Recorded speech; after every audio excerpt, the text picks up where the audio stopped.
right. Well, guys, getting into this first matchup from the 1:00 games, we had the Washington football team play the Buffalo Bills in what was kind of a blowout. The spread going into this game, the Bills were favored by 7 points. All right. And they covered the spread and then some, right? Oh, yeah. Let's just look at the win percentages right here. This shows me the Washington football team never stood a chance.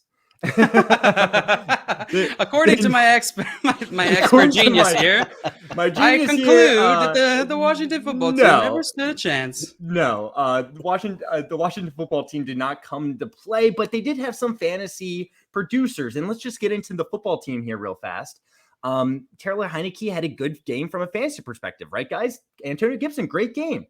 McLaurin, not such a good game, but Logan Thomas, great game. Is there anything that stands out to you the most? Jay, what do you think here? I think people who are worried about Antonio Gibson after last week, they should, calm things down a little bit. He only had 12 carries, but he still got close to 20 points. 73 reception yards on that one play. That was absolutely that play beautiful. Was amazing. That touchdown catch, my goodness, it just shows his explosiveness.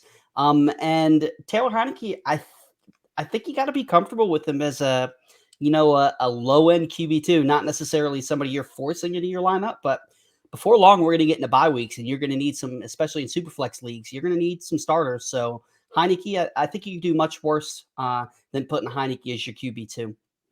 I'm right there with you, Jay. I think Antonio Gibson. I'm not gonna call him a must start because there are other running backs out there you can throw in your lineup above him, but he is as close as a must start as you can get without saying he is one. Because I mean, 13 touches, but he's so explosive. He's so good, and when the game script is better, which I intend it's going to be going forward, I think Antonio Gibson is just going to continue to eat. Yeah. Hey, Logan Thomas looked good. That's the last thing I'll say on this Washington team. It's 3 weeks of consistent output. He's the tight end 7 on the season so far. So I like Logan Thomas. He's a good tight end option. Yeah, no. I like Logan Thomas. He's going to be a tight end 1 in my opinion. The tight end 1, the dynasty tight end 1. Josh? No, don't. You heard it here first. Josh said dynasty tight end 1. Logan Thomas. Yeah. Clip it, FanDuel. Post it. Now, on the Buffalo side of the ball, Josh Allen, he had a hell of a game. Josh Allen, good.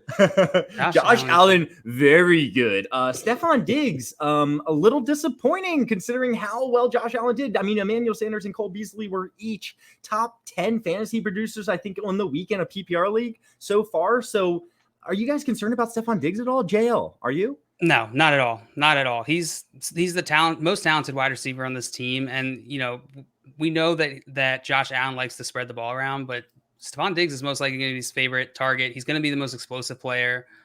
So I'm rolling with him every week. This is the type of player you don't want to miss those games where he's going to blow up and get those, 30, 40 point games.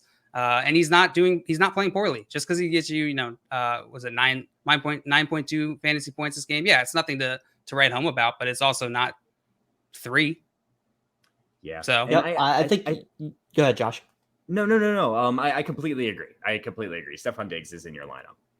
Keep him in your lineup. Yeah, and the thing is, like you said, JL, 9.2 FanDuel points in a PPR league. He got over double digits in what is a down game. That's what you want out of your studs. That floor of double digits, where when he has a bad game, they're not crushing your team.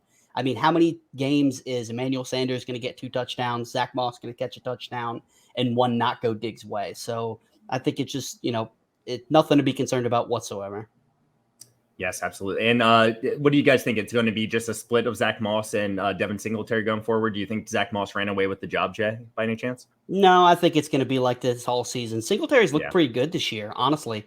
And this is the best that Zach Moss has looked all year. So I think it's just going to be one of those, whoever's got the hot hand is, it's going to be ugly. I think they're flex plays, you might have to use them in buys and stuff like that, but it's going to go back and forth all season, in my opinion. I agree there. And if you look at their stat line, it's not like Zach Moss got all the work or all the opportunities. It was pretty fairly split. It's just Zach Moss did more with it this game. So I could see that switching next week.